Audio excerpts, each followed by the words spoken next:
Oh, the babysitter who vanished after knocking on the wrong door, Halloween '93. 3 knocks, steady, deliberate, then footsteps walking away. When the Harrisons opened their door that Halloween night, no one was there. Just a purple scrunchie lying on the welcome mat, still warm to the touch. And across the street, the porch light at 447 Maple flickering on and off, like a distress signal no one could decode. By morning, Sarah Brennan was gone. Her car was still parked at her apartment. Her shift at the diner had been covered, and the family she was supposed to babysit for. They'd been out of town for 3 days. She'd knocked on the wrong door. But the question that still haunts the town of Millbrook isn't where Sarah went. It's what opened that door from the inside. This story takes place in the small fictional town of Millbrook, just outside Portland, Maine. Any resemblance to real places or people is purely coincidental. It's October 1993. Flannel shirts, cassette tapes, and the tail end of an era before everyone had cell phones. Millbrook was the kind of town where everyone knew everyone, where the biggest excitement was Friday night football, and where people still left their doors unlocked. Sarah Brennan was 22, a psychology major at the local community college. She worked part-time at Rosie's Diner on Main Street, saved her tips in a coffee tin, and babysat on weekends to help pay for textbooks. She had one of those smiles that made people feel at ease. The kind of person you'd trust with your kids, your secrets, your spare house key. She lived alone in a studio apartment above the hardware store, drove a 1987 Honda Civic with a Choose Life bumper sticker, and called her mom every Sunday without fail. Sarah was responsible, predictable, safe, until Halloween night when she became something else entirely. A mystery, but there was more to Sarah than most people knew. Her psychology professor, Dr. Eleanor Vance, would later tell investigators something disturbing. Sarah had been writing her term paper on dissociative fugue states, cases where people suddenly abandoned their identities and wandered off to start new lives. She'd become obsessed with the concept, spending hours in the library researching cases from the 1950s and 60s. She asked me once, Dr. Vance recalled, her hands trembling as she spoke to Detective Miller, if I thought someone could choose to forget. Not amnesia from trauma, but a conscious decision to become someone else. I told her no, that's not how the mind works. But she looked at me like I was wrong, like she knew something I didn't. Sarah's diary, found in her apartment 3 days after her disappearance, contained entries that seemed increasingly disconnected from reality. October 15th.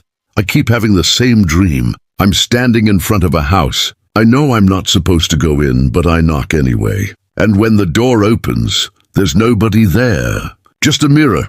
October 22nd. Mom asked me today if I was okay. I lied. I don't know who okay is anymore. October 29th, 2 days before she vanished. Tomorrow I'm babysitting. I wrote down the address, but I can't find it. Maybe I'm not supposed to find it. Maybe it will find me. October 31st, 1993. 6:47 p.m. Sarah's roommate from college, Jennifer, would later tell police she'd spoken to Sarah around 6:30 that evening. Sarah mentioned she had a babysitting job that night. The Caldwell family, she thought, or maybe the Carlsons. She'd written it down somewhere but couldn't find the paper. She remembered the address, though. 447 Maple Street. What Jennifer didn't mention in her first interview, what she only revealed weeks later, after the guilt became unbearable, was that Sarah had seemed different that day, distant, like she was watching herself from somewhere else. Before she left, Jennifer whispered, tears streaming down her face, she turned to me and said, "If I don't come back, tell my mom I finally figured it out." I laughed. I thought she was being dramatic. But she wasn't laughing. Jennifer recalled that Sarah seemed a little scattered, but it was Halloween. Everyone was. At 7:02 p.m., Sarah pulled up to 447 Maple. The house was a 2-story colonial with peeling white paint and a jack-o'-lantern on the porch, unlit. Across the street, the Harrisons were getting ready to take their kids trick-or-treating. Mrs. Harrison saw Sarah get out of her car. She was wearing jeans, a flannel jacket, and had her hair up in a purple scrunchie, the same one that would be found an hour later on a doorstep across the street. Sarah walked up to the door, knocked 3 times, waited. Then she glanced back at the house number, seemed to hesitate, and knocked again. But there was something Mrs. Harrison noticed that she couldn't explain. Between Sarah's first knock and her second, there was a moment, maybe 5 seconds, where Sarah went completely still, not like someone waiting, like someone frozen. Mrs. Harrison described it later as like watching a videotape pause. She just stopped, didn't blink, didn't breathe. Then she moved again, knocked again, and it was like nothing had happened.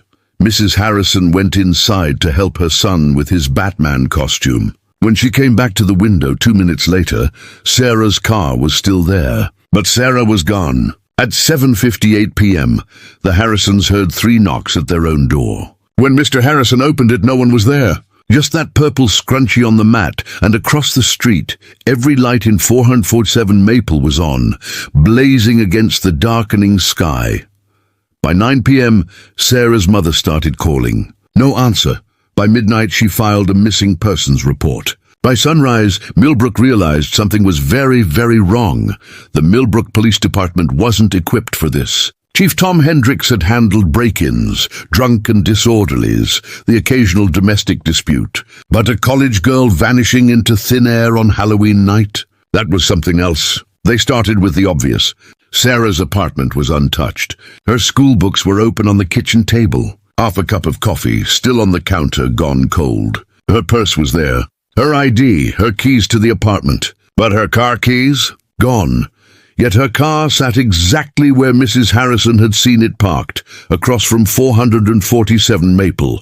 Driver's side door unlocked, keys in the ignition. The house at 447 Maple belonged to a man named Arthur Brenneman, no relation to Sarah, though the similarity in last names would later fuel conspiracy theories. Brenneman was 73, a retired postal worker, widowed for 6 years. He lived alone. When police knocked on his door at 6 a.m. on November 1st, he answered in his bathrobe, confused and half asleep. "A girl here? Last night?" He shook his head slowly. "No, officer.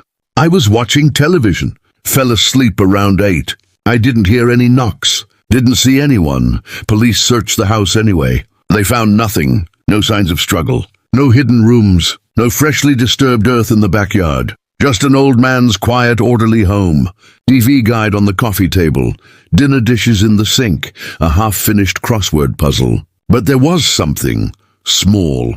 Easy to miss. On the kitchen counter, investigators found a glass of water. Condensation still beading on the outside, fresh, and next to it 2 aspirin tablets unused. "I have arthritis," Brenneman explained.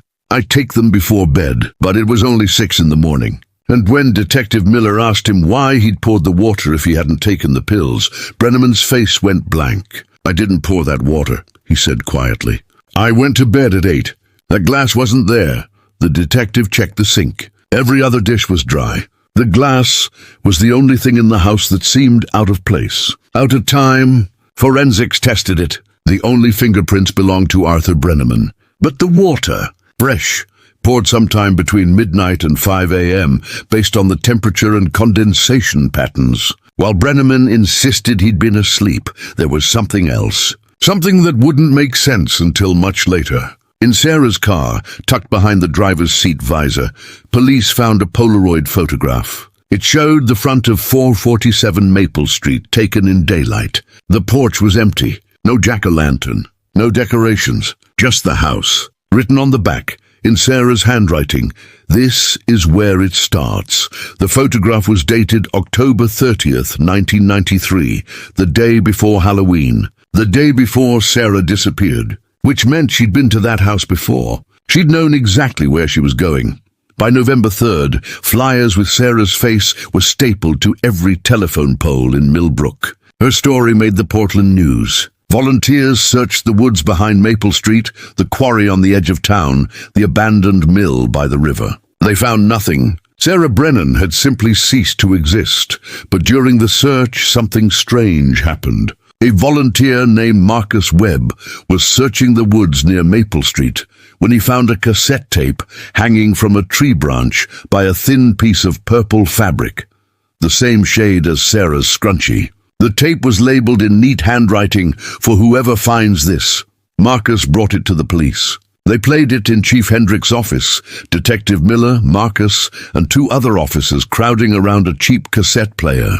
Static at first, then breathing, heavy, panicked breathing. Then Sarah's voice, barely a whisper. "I'm recording this because I need proof. I need to know it's real. It's October 30th, 10:30 at night. I'm parked outside 447 Maple. I've been having dreams about this house for 3 weeks. Every night. The same dream. I knock on the door and it opens and I see myself inside, older. And she tells me I have a choice. I can stay who I am or I can become who I'm supposed to be. Tonight I drove here. I don't know why. The house was dark, but then, just for a second, I saw a light in the upstairs window, and I saw a shadow. It looked like me. The tape went silent for 5 seconds. Then Sarah's voice again, steadier now. "I'm going to knock tomorrow night, Halloween. I have to know. If you're listening to this, it means I didn't come back. Or maybe it means I did come back, but I'm not me anymore. Tell my mom I love her. Tell her I'm sorry. Tell her I had to know." The tape ended. The 4 men sat in silence, the weight of Sarah's words pressing down on them like something physical. Chief Hendricks cleared his throat. "Get that tape to the lab. I want to know if it's really her voice, and I want to know where the hell she was standing when she recorded it." Audio analysis confirmed it was Sarah's voice. But when they examined the background sounds on the tape, the static and ambient noise, they found something impossible. Embedded in the recording, barely audible, was another voice. A woman's voice, older, saying 4 words on a loop. "You already chose. You already chose. You already chose." It wasn't Sarah. The voice analysis confirmed that. But it was similar. Same cadence, same pitch, like an older version of Sarah. Or maybe what Sarah would sound like in 20-30 years.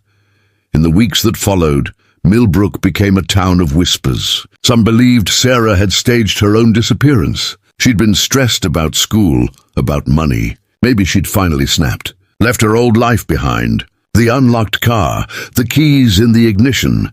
Maybe it was all deliberate, a false trail. But her bank account was never touched. Her social security number never used again. And Sarah's mother insisted my daughter would never do that. Never. Others focused on the old man at 447 Maple.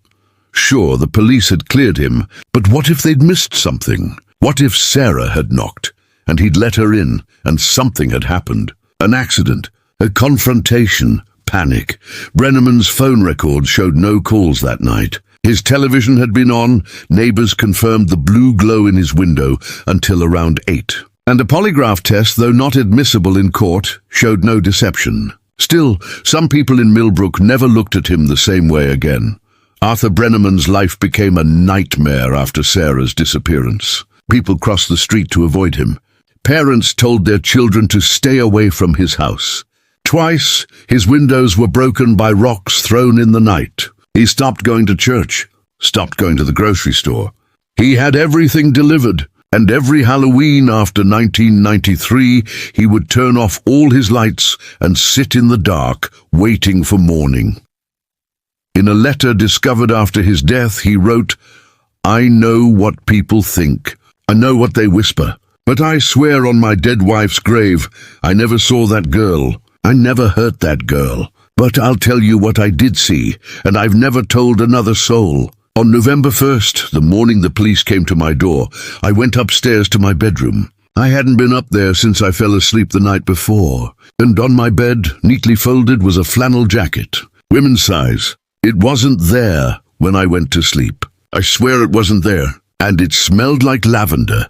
My daughter used to wear lavender perfume. She died in 1963. She was 22.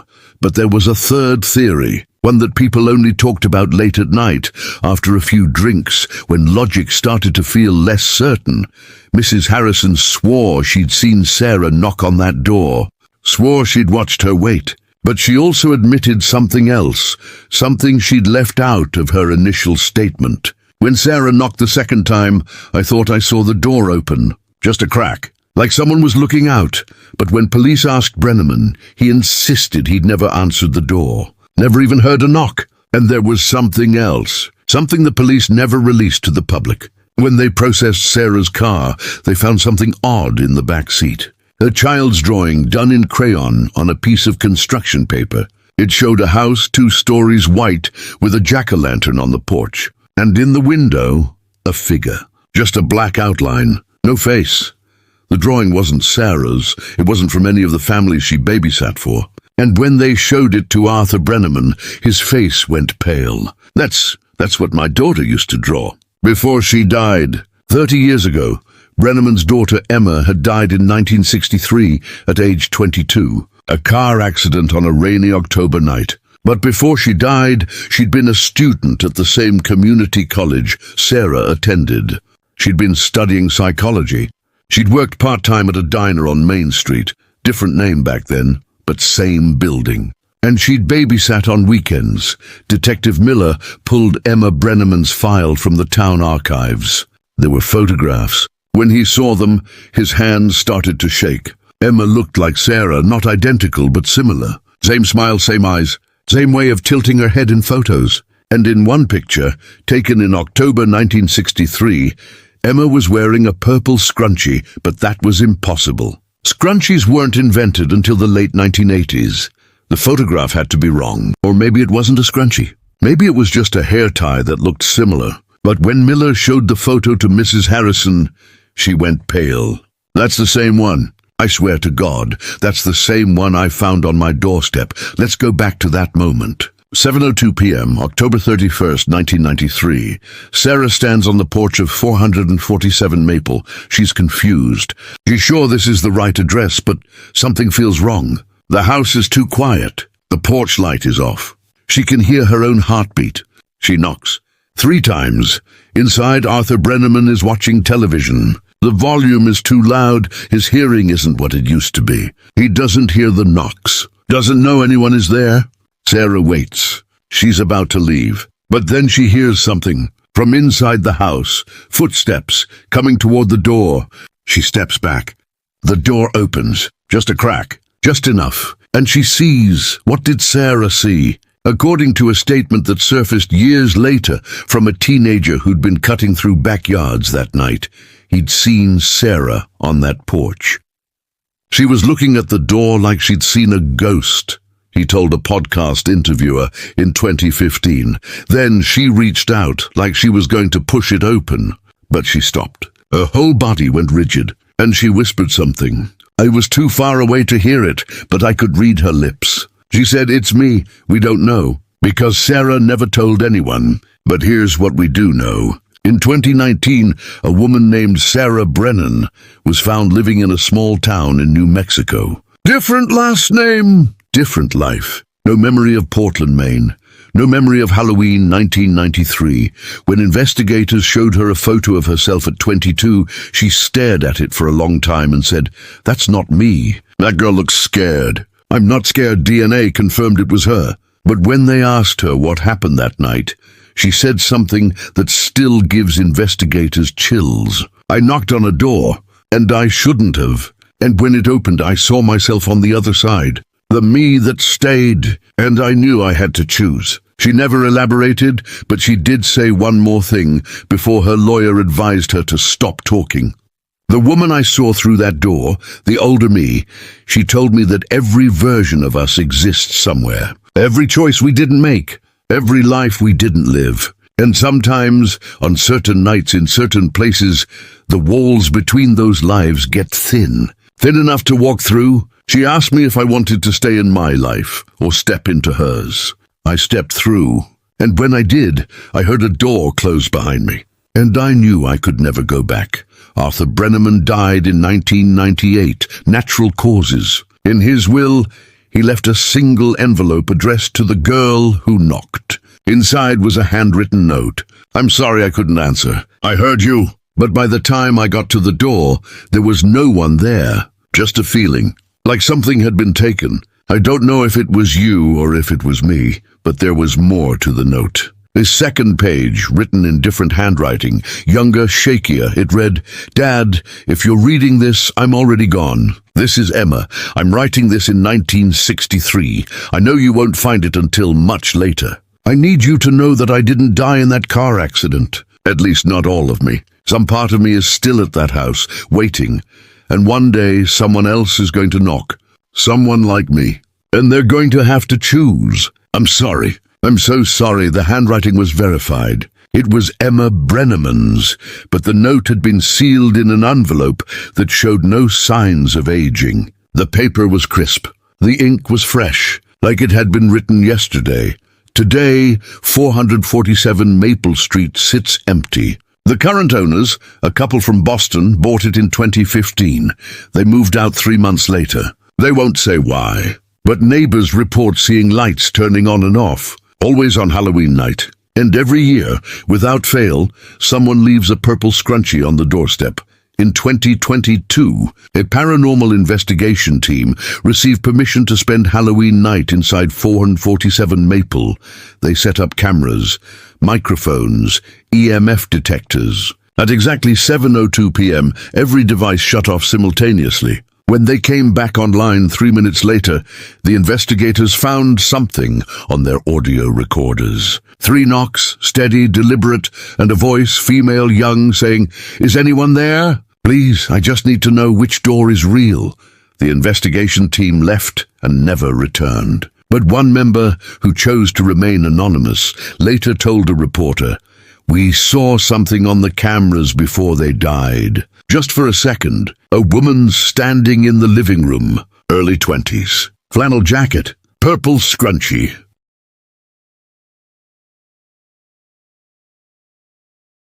She was looking right at the camera, and behind her, standing in the shadows, was another woman, older but with the same face. They were both smiling, and then everything went dark. What do you think really happened that night? Did Sarah run away? Did she encounter something unexplainable? Or is there a rational explanation we're all missing? Share your theory in the comments below, and subscribe for more stories that blur the line between reality and fear. Because some doors, once opened, can never be closed again. This is entirely fictional. Any resemblance to real people, places, or events is purely coincidental.